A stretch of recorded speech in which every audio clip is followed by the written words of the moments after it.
Hello, everyone, and welcome to AYSO Region 1 Game Card Basics for U10. We are assuming there are 10 players and that there are 10 players' numbers on the card, and we're going to walk through some game card basics so we can remember how to get this right.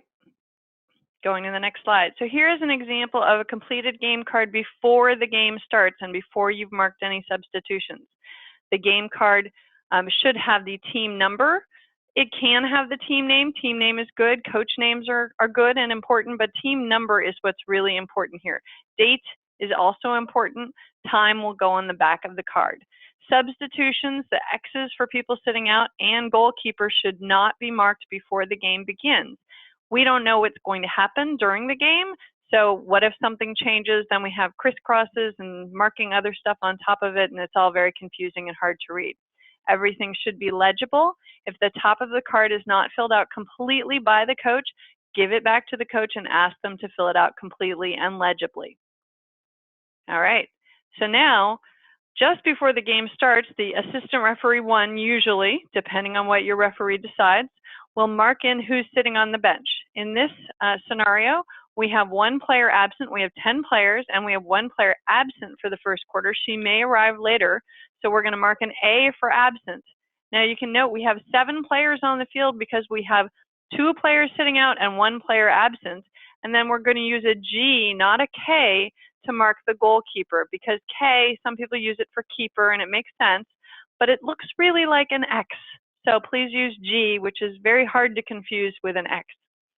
And you can count down and see you have 3 players out. So you have 10 players. That means you have 7 players on the field, the right number. You got 1X, 2X, 1A. That makes 3 players out. That means I have 7 players on the field. Nice and easy. Okay, now we finished the first quarter, and there really are no quarters in soccer, but we're doing this for AYSO so everyone can play. And we've noted that player number 9 has now arrived, and she's been checked in. Yes, I forgot to check them in on the first card. But everyone had a check, and she had a dash, and now she's been checked in, so she's safe to play. But she's arrived, so she's no longer marked with an A. But that quarter that she was out because she was absent doesn't count against the coach. So if he decides not to play her another quarter, it's okay because she was absent for one of the quarters, so it doesn't count against the coach. So again, there are 3 players not on the field, so there should be 7 players. So we've got 3 X's this time, and we count the X's, and that tells us that we've got 7 players on the field, and again, we mark the goalkeeper. Remember that goalkeepers in U10 can play half the game in goal, so it's okay if we had the same person in twice. All right, game card before Q3. So we've had our halftime, we've marked down our substitutions, but player number 4 is not feeling well or got hurt or something, so we're going to use an I to mark injury. It also works equally well for illness. So we're going to use I. We're not going to write sick. We're not going to write something else. We're going to use an I. Again, to note that they didn't play, but it doesn't count against the coach. She's sitting out, so now we only need 2 X's in player number 7 and player number 10, and we have a different goalkeeper this quarter. If someone were to get injured or feel sick and needs to come out during the quarter, there is no need to mark that on the card. It's not about who ended the quarter, and you don't have to reflect who ended the quarter that someone came out. It's about who began the quarter. All right? All right, now we've finished our third quarter. We've called for substitutions, and we have a different goalkeeper, and we've marked 3 people on the bench. Player number 4 is feeling better, so she's not back in the game, but again, that doesn't count against the coach because she was ill, right? She sat out 2 quarters, but even if someone else had played the whole game, she was ill. She couldn't play, so it doesn't count against him. He hasn't violated any substitution rules by having her out twice. Also, number 9 sat out 2 quarters because she was absent for a quarter.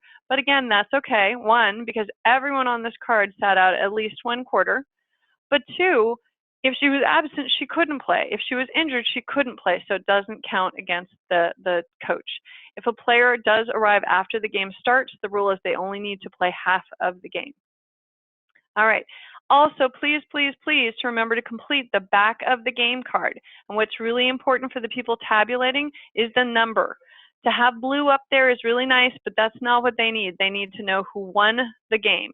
So, and you can see the 2-0 at halftime, and that is G04, and the 2-1 at final score, and that's G04. It's not blue.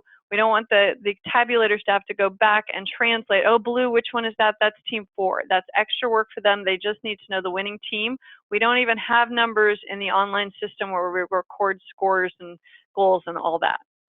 So you do want to put the coach names, or the ref names, excuse me, not coach names. We do have those. The phone number fields are optional there because we don't really need them. We can look that up later. This whole preliminary incident report part, if nothing happened during the game, no serious incident happened, generally, I don't generally see this filled out unless the coach were really out of hand or a parent were really out of hand. We might need to make a note. But down here, the signatures, we don't need to sign the card. Note that it says right here, signatures only needed if additional information is included in the preliminary incident report. So you don't have to sign it. But I really highly recommend that you do try and fill out all this information as much as you can before the game starts, at halftime, etc. If you have to rush off and ref another game, it's good to have all this completed before the game is over. And it's something you can do. If you have a little bit of time, it can be a lot neater and easier for our tabulators to read. So we want to stress clarity. We want to make sure we use an A for absence, an I for injury or illness, but don't mark anything down if a player comes out during the quarter. We want to make sure everything's using the team number and that we can read everything on the card. And that are game card basics for AYSO Region 1. Thank you.